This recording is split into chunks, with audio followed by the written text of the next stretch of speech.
Hello दोस्तों, आज हम बात करेंगे एक ऐसी व्यक्ति को जिन्होंने इतना घमंड था कि वह अपने समाज को, अपने माँ-बाप को, अपने भाई को, अपने रिश्तेदार को समझता ही नहीं था। उसे लगता था कि जीवन में जो मैं करूँगा ना, वह जो है पक्का ही करूँगा और वो अच्छा ही करूँगा, लेकिन ऐसा नहीं होता है। इसलिए दोस्तों जीवन में कभी भी घमंड नहीं करना चाहिए अपने आप को कि मैं जो है करूँगा वह कोई नहीं कर सकता है। जो मैं करता हूँ वह किसी को नहीं करने दूँगा। यह गलत था और वह जो है एक दिन चकनाचूर होता है उसका घमंड, वह चूर-चूर हो जाता है, वह गिर जाता है और उसे लगता है कि रिश्तेदार जो है कभी भी काम हमें नहीं आएगा। उसका सोच जो है बहुत गलत रहता है, जिसके नतीजा ऐसा होता है दोस्तों कि उसकी बेटी की शादी नहीं हो पाती है और वह जो है गिड़गिड़ा-गिड़ा के उस समाज के पीछे जाता है, जिस समाज को एक दिन गाली देता था। इसलिए दोस्तों चलिए दोस्तों मैं इस वीडियो को शुरू करता हूँ और शुरू करने से पहले मैं कहना चाहूँगा कि इस वीडियो को जो है शुरू से अंत तक आप देखिएगा, तभी आप जो है इस वीडियो के जो चीज़ आप देख रहे हैं, वह चीज़ समझ में आएगा, जो चीज़ सुन रहे हैं, वह समझ में आएगा। अगर आप बीच में छोड़ के जाते हैं, तो आप कुछ समझ नहीं पाएँगे, इस कहानी का मतलब क्या होता था। एक ऐसी स्टोरी जिसके सुनने के बाद आज से आप भी घमंड करना छोड़ देंगे। चलिए दोस्तों, ये जो है कहानी की ओर बढ़ते हैं और कुछ जो है आप लोग के लिए इस कहानी का तात्पर्य यह है कि जीवन में कभी भी आप घमंड ना करें। घमंड करने वाले की ऐसी हाल होती है जो कभी जीवन में वो सोच भी नहीं सकता है।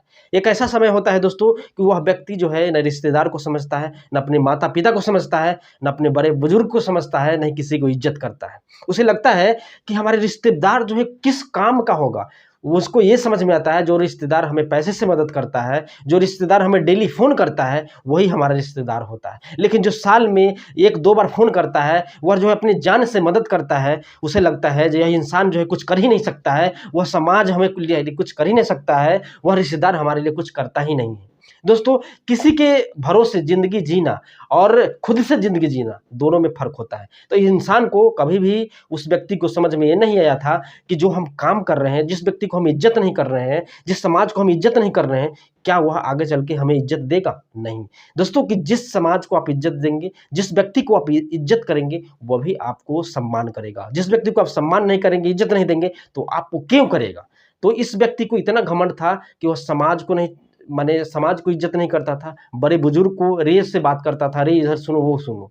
दोस्तों, एक ऐसा घटना घटा दोस्तों कि उसका जो सारे जो क्या बोलते हैं घमंड था ना, वह चकनाचूर हो जाता है, मिट्टी में मिल जाता है दोस्तों। उस व्यक्ति को जो है अब उनकी बेटी जो है, एक उनके पास 2 बेटी होती हैं। पहली बेटी की तो शादी जो है कर लेता है, लेकिन दूसरी बेटी को शादी होने से पहले ही, जब आपको पता है दोस्तों अगर गाँव से बिलॉन्ग करते हैं, तो गाँव में क्या होता है दोस्तों कि गाँव से जो भी माने देखा-रेख चलता है, यानी कि जिनका शादी होती है, लड़का हो या लड़की हो, तो लड़के वाले हो पक्ष के हो या लड़की वाले पक्ष के हो, दोनों जो है, दोनों हर चीज़ ढूँढते हैं, उनकी समाज के बारे में, उनके घर परिवार के बारे में। तो उसी प्रकार से इस व्यक्ति को इतना घमंड था, तो क्या होता है कि जब भी शादी ठीक होता, तो इसके बारे में पता करता है, तो बोलता है यह समाज से ही अलग रहता है, किसी समाज को ये इज़्ज़त ही नहीं करता है। तो उसकी बेटी की शादी टूट जाती थी, उसकी बेटी की शादी ही नहीं हो पाती थी।